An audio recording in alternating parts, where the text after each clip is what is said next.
দেখো বলছে পৃথিবীকে নীল গ্রহ কেন বলা হয়। অপশান এতে বলছে বায়ুমণ্ডলের রঙের জন্য, অপশান বিতে বলছে পানি বেশি থাকার কারণে, নাকি সমুদ্রের গভীর নীল আলোর কারণে, না অপশান ডি অক্সিজেনের উপস্থিতির কারণে।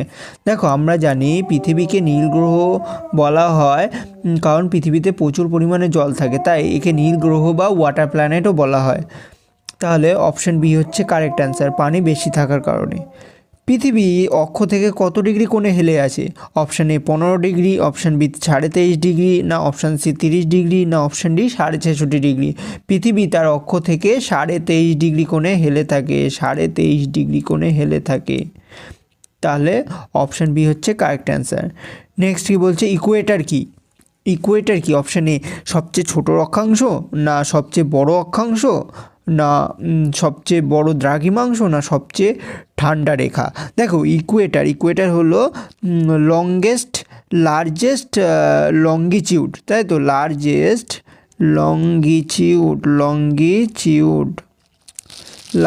লঙ্গিটিউড তার মানে কি সবচেয়ে বড়, লার্জেস্ট মানে সবচেয়ে বড়, লঙ্গিটিউড মানে দ্রাঘিমাংশ, তাহলে সবচেয়ে বড় দ্রাঘিমাংশ, অপশান সি হচ্ছে কারেক্ট অ্যান্সার।